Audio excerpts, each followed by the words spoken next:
وبالله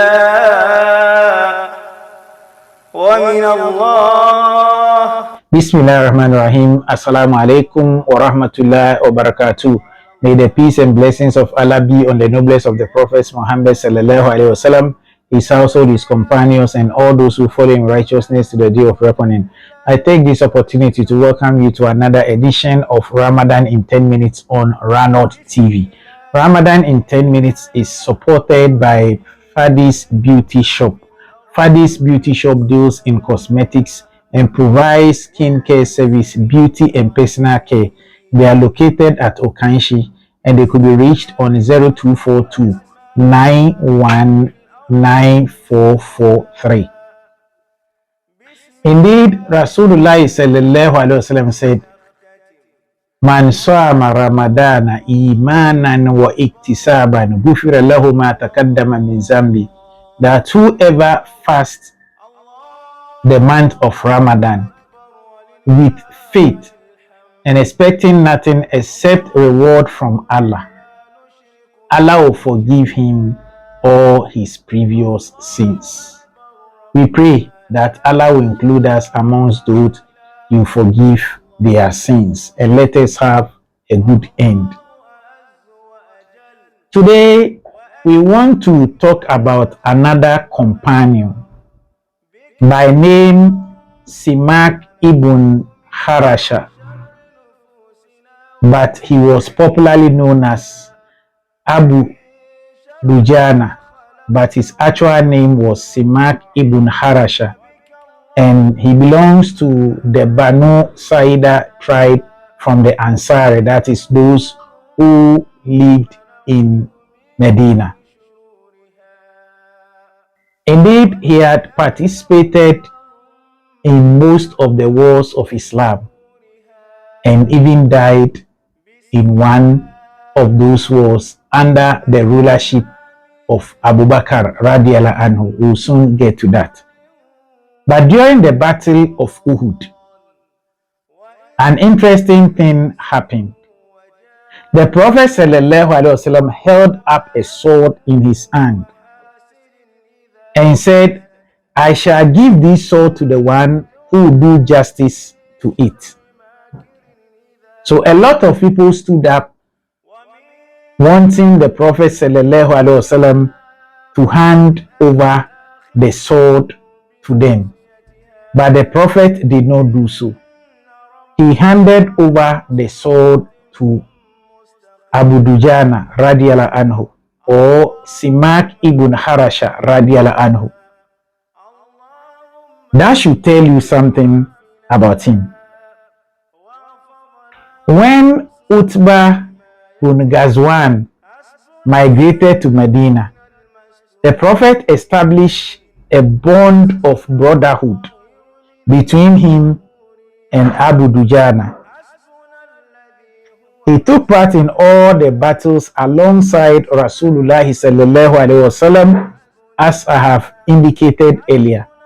He was part of the Battle of Badr, and he also took part in the Battle of Uhud. Abu Dujana displayed great courage and bravery whenever there was a battle, and he was an extremely skilled horseman. But there was something that stood him out from all the people.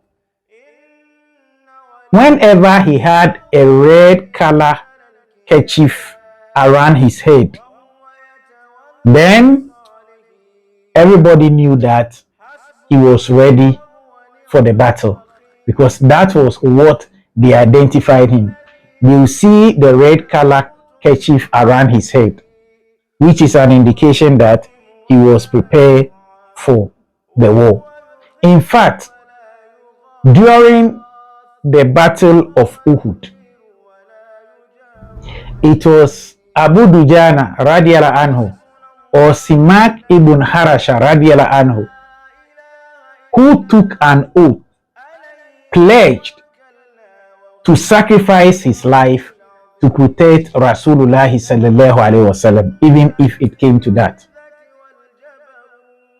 Abu Dujana was severely wounded in the Battle of Uhud, and Mus'ab bin Umair radiallahu anhu embraced martyrdom. He lost his life in that battle. You know, initially, when the Battle of Uhud was being fought, the Muslims were becoming victorious, and then they started going after the spoils of war.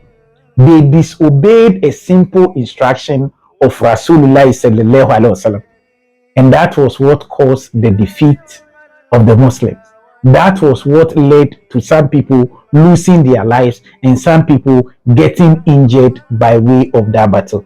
So Abu Dujana, or Simāk Ibn Kharasha radiallahu anhu, was severely wounded in the Battle of Uhud. Whilst Abu Dujana was sick and was lying down about to die, someone visited him, and it is a remarkable comment I want us to emphasize, and said, "Your face is still glowing. What is happening?" Then he said, "It is because of two things. One, I never involve myself in matters that do not concern me. I never involve myself in matters that do not concern me. And secondly, I have nothing but kindness in my heart for my fellow Muslims." Two things. Don't get yourself involved in what does not concern. Like the Prophet said, "Min maril Islam al-maru tarkuhu ma la yanihi," that a person's Islam will not be perfect, will not be complete, unless he abandons those things that do not concern him. So Abu Dujana said, one, I don't get myself involved in things that do not concern me. And secondly, I only have kindness in my heart for my fellow believers. I don't have any hatred for them. Abu Dujana was martyred or killed in the 12th year of the Hijrah during the Battle of Yamama, when before I talk about Musaylama, who was claiming to be a prophet. I've already mentioned the death of Mus'ab ibn Umair. So during this 12th year of the Hijrah, when the prophet had died, there was someone by name Musaylama. Some even refer to him as Kazab or Al-Kazab, the liar, who came and said he was a prophet after Muhammad sallallahu alaihi wasallam, and he promised to attack Medina, and that led to some tumultuous moments, which led to the battle that was known as the Battle of Yamama.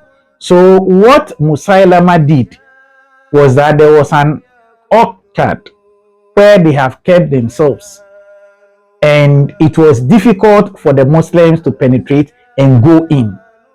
It was Abu Dujana who asked the Muslims that they should carry him and throw him in there, and when he gets there, he is going to open the way for them. So they took him and threw him in there, and whilst he was landing, he broke one of his legs. That notwithstanding, he managed to open the passage for the Muslims to enter, and Musaylama and some of his people were killed, and victory was achieved in that particular battle. These were some of the things that Abu Dujana or Simāk Ibn Kharasha radiallahu anhu did to promote Islam, to give his life, to sacrifice his life to ensure that Islam prevailed. What are you and I willing to sacrifice to make Islam prevail? This was someone who said he will sacrifice his life to protect the Prophet, and he was severely wounded in that battle. I am sure that if what befell him is promised any of us, we may run away, but he never ran away. He stood his grounds and protected the Prophet and Islam. Thank you very much for watching another edition of Ramadan in 10 minutes, which was supported by Fadi's Beauty Shop. Fadi's Beauty Shop deals in cosmetics and provides skincare service, beauty and personal care. They are located at Okanshi and can be reached on 0242 919443. Wassalamu alaikum wa rahmatullahi wa barakatuh.